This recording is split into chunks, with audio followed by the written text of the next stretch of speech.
So this is my article critique presentation, Cassandra Stewart, November 12th, for my ELED 4812 class. This is the tie that comes together. I thought it was a wonderful presentation that brings them together. So the ideal interactions is the name of my article that I chose. It's the perspectives of parents and teachers with children with autism spectrum disorder.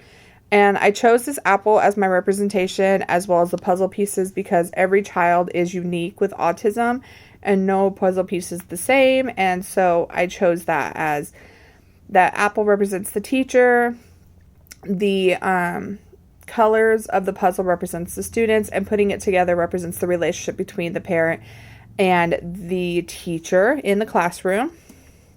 So ideal interactions is when the relationship between teachers and parents was perceived as a positive. Both groups perceived a sense of mutual support. Mutual support is manifested through collaborating or invested ideas. They value each other's input and they follow through with each other's suggestions. This is ideal in any classroom, especially in a autism classroom or a special education classroom. However, this is not always the case. Most of the time, it seems like there is a miscommunication somewhere between what is happening in a classroom or what is happening at home or what is happening with the student. And there is a gap somewhere missing with information. And this article kind of tries to bring the hope together to where the parent and the teacher can come together for what is best for the student. So, in my opinions, there needs to be a parent and teacher relationship. Parents want to observe in the classroom, but parents felt that the school only wanted them involved when something was required with them. They felt unwanted visiting their child's classroom. They felt that the only time they were welcome at the school was during parent-teacher conferences or IEP meetings when the school needed something from them. They were not wanted at any other time, which I can completely concur. Being in a special education classroom, I feel that the only time I ever have a parent up to the school is if I have parent-teacher conferences or if I have an IEP meeting happening. I feel like I would be more involved if parents would be willing to come up to observe their child and how their child's doing in the classroom, or just want to come up and help during the day in the classroom. And parents are recognized that teachers often work in difficult conditions and assume that has prevented it from expanding extra effort with their child. So in an autism room, sometimes it's self-contained, that you are in a room full of, 7 to 10 students, and you're not able to fully give that student one-on-one attention. In my classrooms, I am topped out at 15, and in 2 of my classrooms, I do have children that are autistic in just one of my classes, but they are in a self-contained class, and they travel to my class at the end of the day.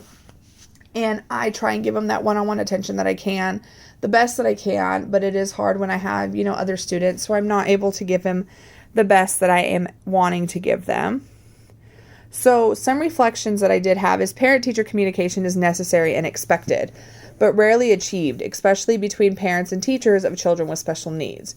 I feel that the only time I communicate with my parents at school is if I'm calling because of a negative behavior, and I want to make that a change, and I want to change that mold. I want to communicate with my parents if they're having an amazing week, or if they got an A+ on a test, I want to send a note home. But parents are often more comfortable providing input about behaviors rather than academics. I want my parents to feel that they can come to me and be like, Miss Stewart, my student is having a great behavior at home, and I feel like this is going to reflect how they're working at school. But I also, feel like they're having a bad time at home, so they might have a bad time at school, instead of this is why they're doing this way at school. So this is one of the demographic characterizations of parent and teachers. So as you can see, gender, father to males, parent teachers 2.6 to 11.9%.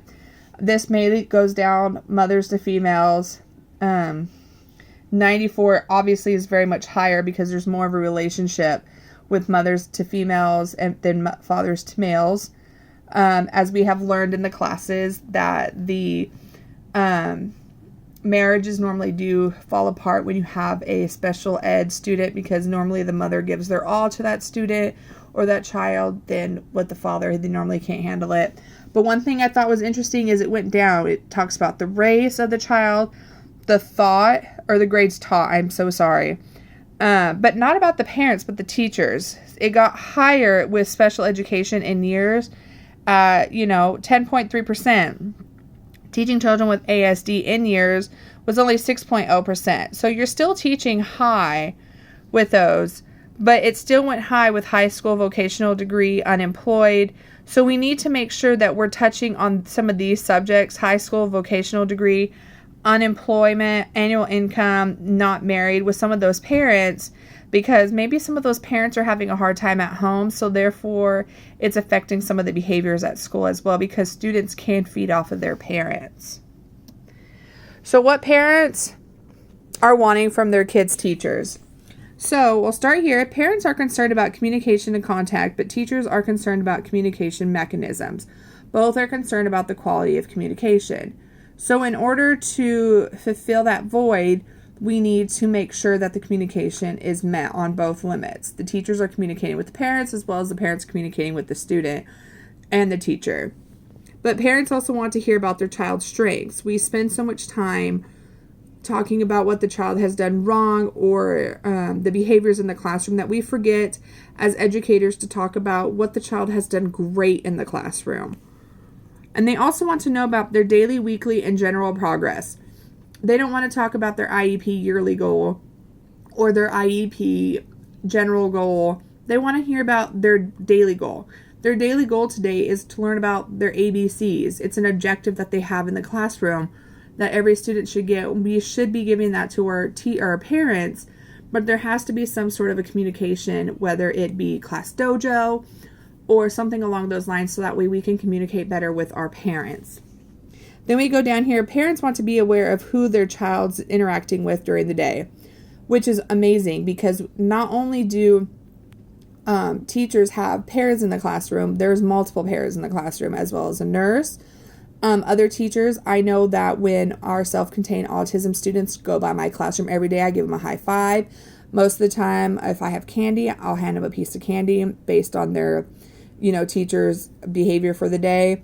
If they're not having a good day, I'll make sure to give it to the teacher. But I interact with those students every single day, so maybe their parents need to know that, yes, they interact with another special needs teacher here in the building, because I could be brought in to observe some behaviors as well. Parents want more information about their child's education.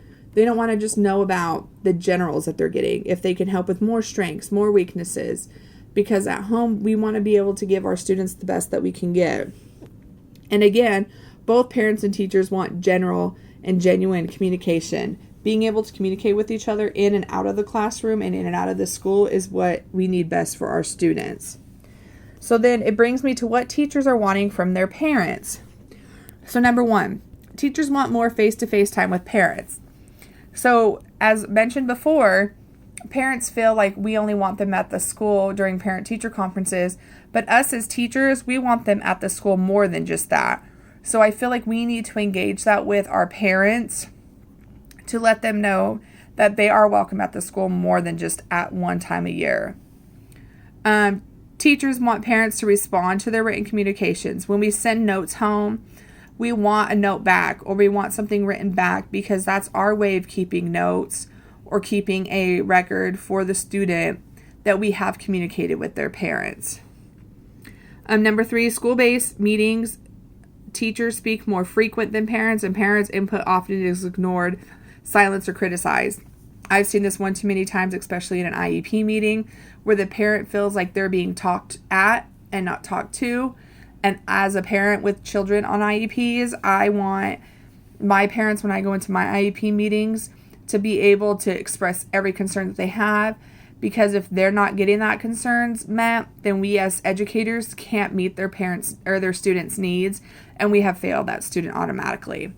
And number four, as mentioned previously, Both parents and students want genuine communication. And we can't have that genuine communication if our parents are feeling ignored, silenced, and criticized every time that they feel like they are coming into our building. Therefore, they're not going to come into our building anymore. So here's another table. So themes elicited from the parents and teacher of children with ASD about their ideal interaction. So here's communication. So here's parents want more information about their children's education. Teachers want parents to respond to the written communications. And then both parents and teachers want other persons to be genuine in their communications. So I thought this was very interesting because it went down with communication, involvement, expertise, and active partnership. So it talked about what the parents wanting, what the teachers wanting, and what both were wanting with the study that they gave. So I thought this was very interesting and wonderful information to share. And these are the references I gathered. The article I got was from NSU. It was a wonderful article that I got, and I will show it to you because I think it is amazing. So this is the Ideal Interaction Perspective Parent and Teacher. It is from the School Community Journal, Fall Winter 2008. There's the volume. So it basically talks about everything that I just spoke about because it is important with communication. If we don't have communication in the classroom, we don't have communication with our students, we don't have communication with the parents, we're never going to have communication. And we have these babies sometimes for years on end. And if we don't meet that communication need, we are never going to have that communication. So being able to have the communication with a teacher, any teacher in the building, with our students, whether they're in a self-contained or a general education class, and their parent is very pertinent in their success in a school. Because when they leave from elementary school and transition to a secondary school, they're in that secondary school all the way to high school. And when they leave me in 8th grade, I have to know that I've done them justice to when they go on to 9th grade. They have met every need that I needed them to meet, and they're going to succeed in the high school. Because if not, then I have failed them as their educator. So if I can't communicate with my other educators in the building and I can't communicate with their parents, then I as a teacher have failed them. And as a teacher that teaches with autism, if I don't communicate with the parent of what that child needs in my classroom and able to modify and accommodate their needs, then I have already set them up for failure on the first day of school, and we have them all year long. So just remember that in order to have the best interactions with our students and the best interactions with the parents, it starts with us as teachers. And we need to make sure that the first day of school, we make sure that how we are going to communicate with our parents, and we keep that line of communication open all year long and not change it. Thank you and have a good night.